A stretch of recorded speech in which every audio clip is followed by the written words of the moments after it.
বিক্রম তার মা শান্তি দেবীকে নিয়ে খালের ধারে এক বাঁশপাতার ঘরে দুঃখে দিন কাটাচ্ছে। বলি, ও বিক্রম, ঘরে যে এক ফোঁটা চাল নেই, এখন কি রান্না করব বলতো? কিছু একটা তৈরি করে নাও মা, আজকের দিনটা চালিয়ে নাও।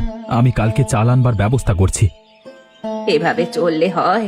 আমরা এখানে একা থাকি, কার কাছে যাব ধার আনতে? সেই ধার আনতে গ্রামের মধ্যেই যেতে হয়। লক্ষ্মী মা আমার, আজকের দিনটা একটু চালিয়ে নাও। গ্রামের কারোর কাছ থেকে ধার আনো, বলবে কালকে দিয়ে দেব। আমাকে এখন আর কেউ ধার দিতে চায় না। আমাকে দেখলেই সবাই দরজা বন্ধ করে দেয়। আমার কতটা খারাপ লাগে বুঝিস তুই? আমি তো চেষ্টা করছি মা, তুমি তো বোঝো আমি তো কম চেষ্টা করি না কাজের জন্য। এত পড়ালেখা করেছি কিন্তু তবু একটা কাজ জুটছে না। আমি তোর কষ্টটাও বুঝি বাবা। সেই ছোটবেলা থেকে কত কষ্ট করেই না বড় হয়েছিস। তোর বাবা বেঁচে থাকলে আজকে এত কষ্ট আমাদের করতে হতো না। সেসব কথা বাদ দাও। তুমি দেখো, আমি কাজ পেয়ে গেলে তোমাকে অনেক অনেক সুখে রাখবো। তারপর এই বাঁশপাতার ঘর বদলে নতুন ঘর তুলবো। এত কিছু করতে হবে না রে, আমরা সুখ চাই না। আমি শুধু দেখে যেতে চাই তুই একটা কাজ পেয়েছিস, তোর জীবনটা ভালো হবে। অন্যদিকে গ্রামের জমিদারের মেয়ে অনন্যা। অনন্যা স্বভাবে চটপটে, এক জায়গায় সে স্থির হয়ে থাকতেই পারে না। আর এই যে, আপনি নৌকা চালাতে জানেন তো? এইভাবে তো নৌকা চালানো যায় না, যে কোনো সময় নৌকা উল্টে যেতে পারে। আপনি আমাকে শেখাচ্ছেন? আমি খুব ভালোভাবে নৌকা চালাতে পারি। কতটা পথ আমি নৌকা চালিয়ে এসেছি জানেন? তা তো নদী শান্ত ছিল বলে। নদীর অবস্থা দেখেছেন? ধীরে ধীরে নদীর অবস্থা খারাপ হচ্ছে। নৌকা যদি একবার চালানো শেখা যায় তাহলে নদী শান্ত থাকুক আর অশান্ত থাকুক, তাতে কোনো সমস্যা হয় না। দেখুন, আমি কিন্তু আপনাকে সতর্ক করে দিলাম। এরপরে কিছু হয়ে গেলে আমার আবার দোষ দেবেন না যেন। আপনার দোষ দেব কেন? আপনাকে আমি চিনি নাকি? আর এই নৌকাটা এভাবে তুলছে কেন? বাঁচাও, বাঁচাও, আমাকে কেউ বাঁচাও, আমাকে জল থেকে তোলো, আমি সাঁতার জানি না। কি হলো? আমি বলেছিলাম না নৌকা উল্টে যাবে? হলো তো আমার কথা। বেশ তো বাহাদুরি দেখাতে এসেছিলেন, এবার কেমন হলো? আপনি এখনো ওখানে দাঁড়িয়ে দাঁড়িয়ে কথা বলছেন? আগে আমাকে বাঁচান, আমি আমি সাঁতার জানি না। বেশি পাকামি করতে গেলে এমনই হয়, বুঝলেন তো? এবার আর কখনো পাকামি করবেন না। এরপর বিক্রম এবং অনন্যার মধ্যে প্রেমের সম্পর্ক শুরু হয়। অনন্যা মাঝে মধ্যে বিক্রমের সঙ্গে দেখা করতে খালের পাড়ে আসতে থাকে। অনন্যা, তোমার বাবা আমাদের এই সম্পর্ক মেনে নেবে তো? আমার তো খুব ভয় হয়। আমি নিশ্চিত তোমার বাবা এই সম্পর্ক কখনোই মেনে নেবে না। সেটা আমিও জানি। আমার বাবা খুব অহংকারী মানুষ। সেখানে তোমার মতো একজন বেকারের হাতে আমাকে কখনোই তুলে দেবে না।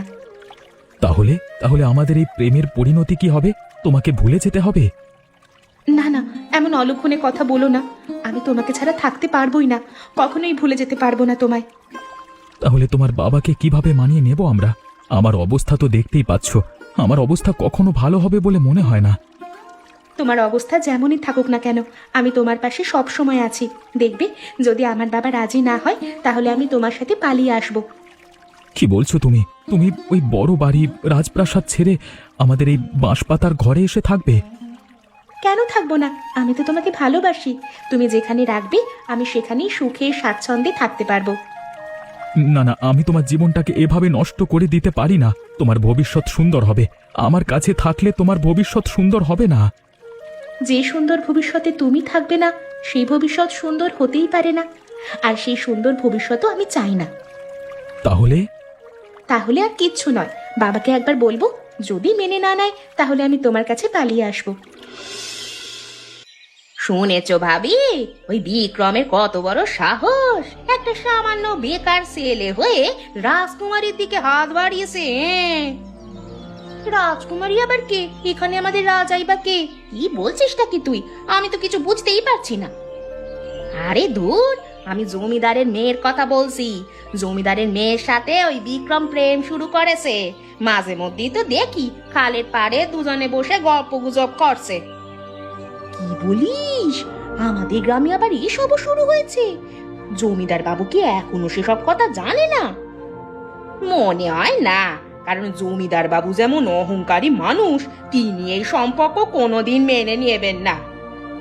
আহারে বেচারা বিক্রম, না জানি বিক্রমের কি অবস্থা হয়। জমিদার বাবু তো ভালো মানুষ নয়, এসব কথা যদি জমিদার বাবুর কানে যায় তাহলে বিক্রমকে জমিদার বাবু মেরেই ফেলবে।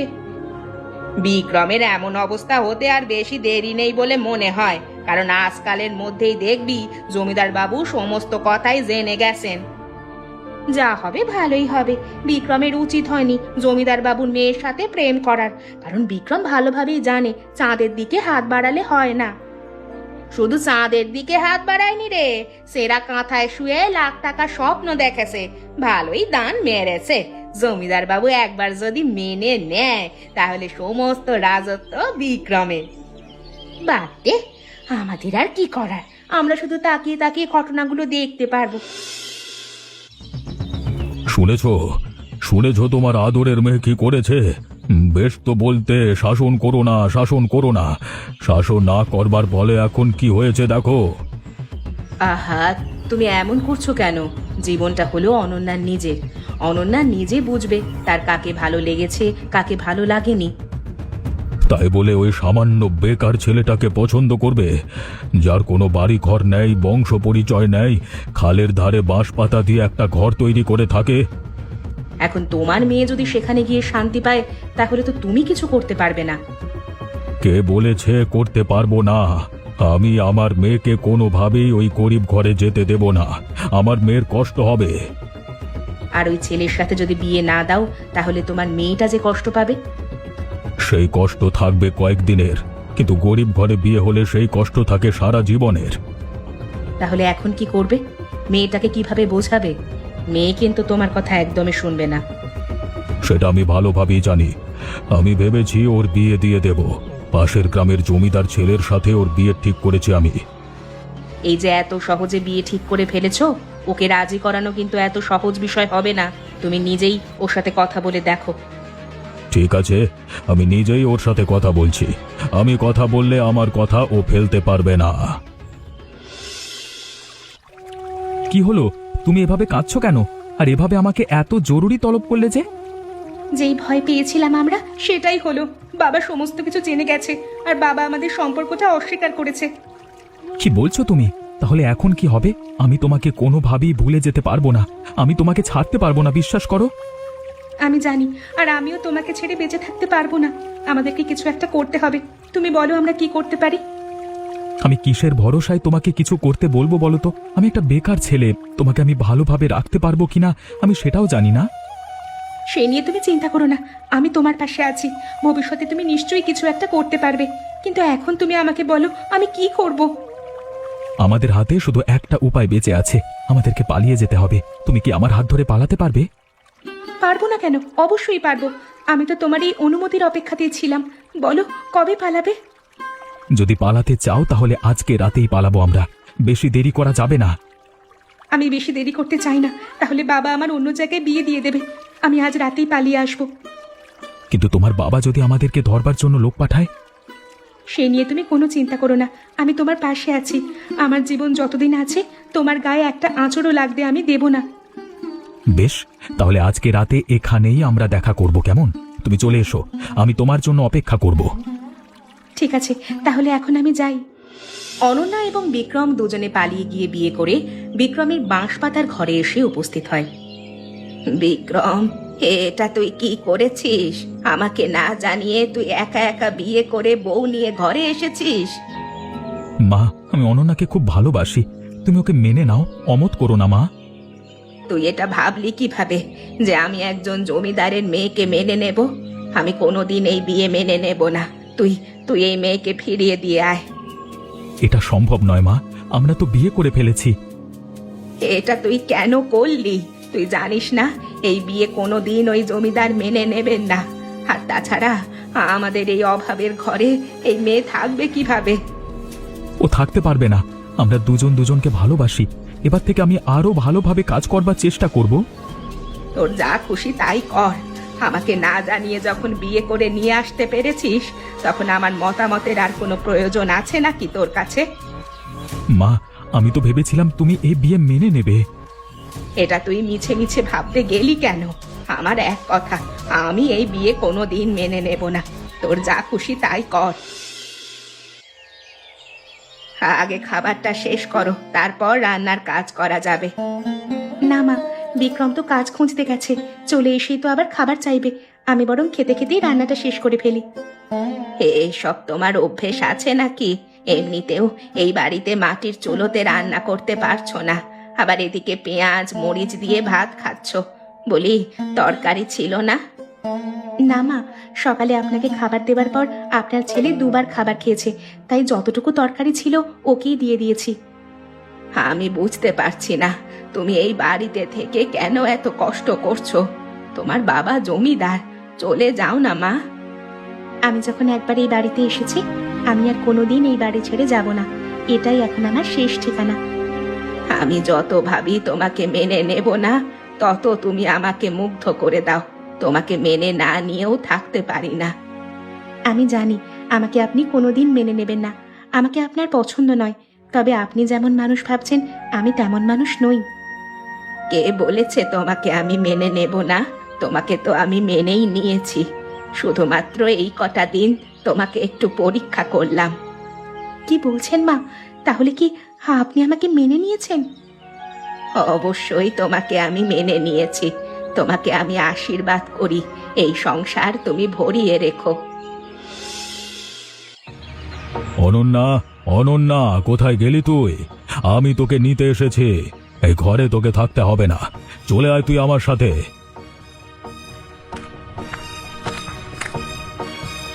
বাবা, তুমি এখানে কি করছো? এখানে এত লোকজন নিয়ে এসে চিৎকার করছো কেন? আমি তোকে নিয়ে যেতে এসেছি, তুই চল মা। এই গরিব ঘরে তোকে আর থাকতে হবে না, আমি তোর সব ভুল মাফ করে দিয়েছি। আমি তো তোমাকে ভুলগুলো মাফ করতে বলিনি, তুমি ভুলগুলো মনে রেখে আমার থেকে দূরে থাকো। আমি এই বাড়ি থেকে কখনোই যাব না। কি বলছিস কি তুই? আমি দেখতে পাচ্ছি এ বাড়িতে তুই ভালো নেই। সব সময় ওই বড় বাড়িতে ছিলিস, আর এখন এই বাঁশপাতার ঘরে। তুমি যেটা দেখছো সেটা তো সত্যি নাও হতে পারে। আমি এই বাড়িতে সত্যি খুব ভালো আছি। আমি তোমার বাড়িতে গেলে একদম ভালো থাকবো না। আমি তোকে জন্ম দিয়েছি, ছোটবেলা থেকে লালন পালন করেছি, বড় করেছি, আর তুই এ কথা বলতে পারলি? তুমি আমার ভালো থাকার কথা একবারও চিন্তা করোনি বাবা। আমি বিক্রমের সঙ্গেই ভালো থাকবো, এটা তোমার বোঝা উচিত ছিল। তার মানে তুই আমার সাথে যাবি না? না বাবা, তোমাকে এভাবে ফিরিয়ে দিতে আমার খারাপ লাগছে, তবু আমি তোমার সঙ্গে যেতে পারবো না। আমাকে ক্ষমা করে দিও। ওই দেখো, সেদিন তোমাকে বললাম না এই মেয়ে বিক্রমের সাথেই পালিয়ে আসবে, দেখতে পারলে তো? কি আর করার, মেয়েটা নিজের কপাল নিজেই পুড়িয়েছে। অমন জমিদার বাড়ি রেখে এমন বাঁশপাতার ঘরে এসে কি থাকে ভাই? তবে একটা দিক ভালোই করেছে, যার সাথে প্রেম করেছে তার সাথেই পালিয়ে এসেছে, হাত তো ছেড়ে দেয়নি। তাতে এমন কি আর হয়েছে বলো? একসাথে ওই গরিব ঘরে না থেকে আলাদা হয়ে বড়লোক ঘরে থাকা অনেক ভালো। অভাব যখন ঘরে আসে না, তখন ভালোবাসা দরজা দিয়ে পালিয়ে যায়। আমার কিন্তু তেমনটা মনে হয় না। মেয়েটাকে দেখে যথেষ্ট ভালো মনেরই মনে হচ্ছে। কত বড় ঘর থেকে এসে এখানে পড়ে আছে, আর কত ভালোভাবে কাজ করছে দেখো। এখন তো মেয়েটা কিছুই বুঝতে পারছে না, এখন তো ভালোবাসার মধ্যে আছে কি না। কয়েকটা দিন যাক না, তারপর হাড়ে হাড়ে টের পাবে। ও যদি আবার ওই জমিদার বাড়িতেই ফেরত না যায়, তাহলে আমার নাম তুমি বদলে রেখো। শুনলাম মহেন্দ্র বাবু নাকি মেয়েটাকে নিতে এসেছিল, মেয়েটা তাকে ফিরিয়ে দিয়েছে। যদি যাওয়ার হতো তাহলে এখনই বাবার সাথে চলে যেত। যখন যাওয়ার সময় হবে তখন দেখবে আমরা কিছু জানতেও পারিনি, এর আগে থেকেই চলে গেছে মেয়েটা। গেলে যাক, আমাদের আর কি, আমরা শুধু কাহিনীগুলো দেখছি। ঠিক বলেছো ভাই, আমাদের তো কিছুই যায় আসে না। যাই হোক, চলো, অনেক সময় হয়ে গেছে। কি গো, তোমার এত আসতে দেরি হলো কেন? দেরি করব না মানে? আমি কি বাইরে হাওয়া খেতে যাই নাকি নাকি আড্ডা দিতে যাই? আমি কাজ করি আর অন্য কাজ খুঁজি। এতে এত রেগে যাওয়ার কি আছে? আমার সাথে তুমি এভাবে কথা বলছো কেন? আমি তো স্বাভাবিক একটা প্রশ্ন করলাম। কিসের স্বাভাবিক প্রশ্ন করলে? ঘরে ঢুকতে না ঢুকতে চাওয়া শুরু করে দিয়েছো। আমি কৈফিয়ত দেওয়ার জন্য বসে আছি নাকি? তুমি আমার সাথে এভাবে কথা বলছো, আমি বুঝতে পারছি না তুমি এমন বদলে যাচ্ছ কেন। বদলে যাব না কেন? যেখানে একটা কাজ করবার কথা তোমাকে ভালো রাখবার জন্য, সেখানে আমার আরো 5টা কাজ খুঁজতে হচ্ছে। আমি তো তোমাকে বলিনি আরো 5টা কাজ করতে। তুমি একটা কাজ করলেও আমি খুশি, তুমি কাজ না করলেও আমি খুশি। ভালোই বলেছ। তারপর গ্রামের লোকজন আমাকে নিয়ে নিন্দে করুক, এমনিতেও গ্রামের লোকজন আমাকে কথা শোনাতে ছাড়ে না তোমাকে বিয়ে করেছি বলে। এখন গ্রামের লোক তোমাকে নিয়ে নিন্দে করছে, সেটাও কি আমার দোষ নাকি? আমি কি তাদের গিয়ে বলেছি তোমার নামে নিন্দে করতে? তোমাকে বিয়ে করবার জন্যই তো এমন হয়েছে। কেন যে গরিব হয়ে জমিদার ঘরে বিয়ে করতে গেলাম কে জানে। তাহলে তুমি কি বলছো? আমি কি আমার বাবার বাড়িতে চলে যাব? তোমার সাথে আর ঘর সংসার করব না আমি? তুমি কি সেটাই চাও? আমি তো বলিনি আমি সেটা চাই। মেয়ে মানুষের একটাই দোষ, সবকিছু বেশি বেশি বোঝে, জীবনটাই নষ্ট। কয়েকদিন পর এক সন্ধ্যায় প্রচন্ড ঝড় শুরু হয়। ঝড়ে বিক্রমের বাঁশপাতার ঘর ভেঙে যেতে শুরু করে। ওরে বিক্রম, আমাদের ঘরটা বুঝি এখন খালের ভেতরে চলেই যাবে রে? কি করব? কোথায় আশ্রয় নেব? আমার বড্ড ভয় করছে, যদি আমাদের কিছু হয়ে যায়। বিক্রম, বিক্রম, তুই একটা কাজ কর, অনন্যাকে কোনোভাবে ও বাবার বাড়িতে দিয়ে আয়।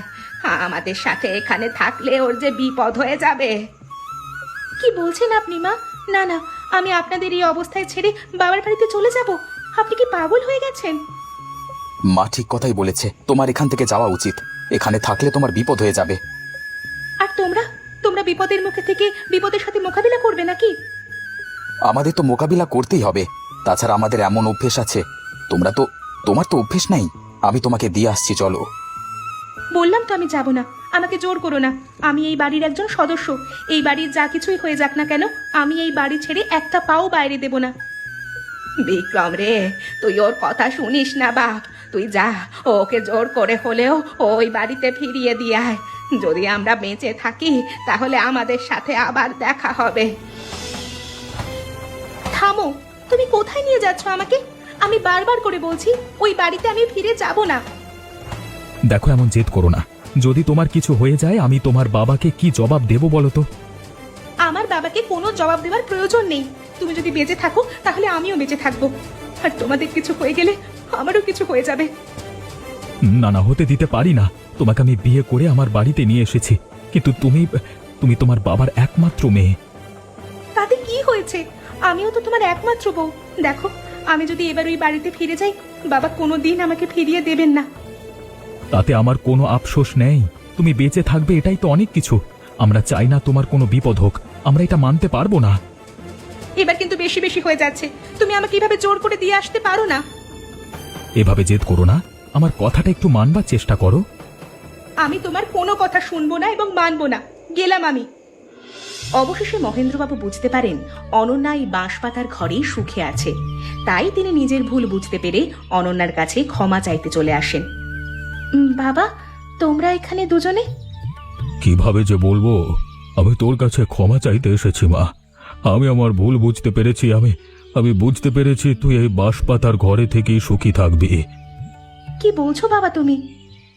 কালকে রাতে তোর চিন্তায় আমি এ বাড়িতে তোকে নিতে এসেছিলাম ঝড়ের মধ্যে। তখন তোর সমস্ত কথা আমি আড়াল থেকে শুনেছি। তখন বুঝতে পেরেছি তোর আসল সুখ এখানেই আছে। বাবা, তুমি বিশ্বাস করো, আমি বিক্রমকে পছন্দ করে কোনো ভুল করিনি। ও ভালো মানুষ, ও জীবনে অনেক সফল হবে। আমি বুঝতে পেরেছি ও ভালো মানুষ, তাই তো ছুটে এসেছি তোর কাছে ক্ষমা চাইতে। ক্ষমা করে দিবি না মা? দেব বাবা, অবশ্যই দেব। বাবা, তুমিও আমাকে ক্ষমা করে দিও। আমি টাকার অহংকারে ভুলে গিয়েছিলাম আসল মানুষ কাকে বলে। আমি জানতাম একদিন আপনার ভুল ভাঙবেই, আর আপনি আপনার মেয়েকে মেনে নেবেন। শুধু আমার মেয়েকে নয়, আমি তোমাকেও মেনে নিলাম। তোমাকে আমি আমার জমিদারি দিতে চাই। ক্ষমা করবেন বাবা, জমিদারি নেওয়ার মতো সাহস এখনো আমার হয়নি। আমার কাছে কিছু টাকা জমানো আছে, আমি তা দিয়ে ব্যবসা করতে চাই। বেশ, তাহলে তুমি ব্যবসা করো, আমি তোমাকে সাহায্য করব। আর যখন তোমার জমিদারি নেওয়ার সাহস হবে তখন তুমি অবশ্যই জমিদারি নেবে। আজকে আমি অনেক খুশি বাবা, তোমাকে অনেক অনেক ধন্যবাদ। আজকে আমিও খুশি।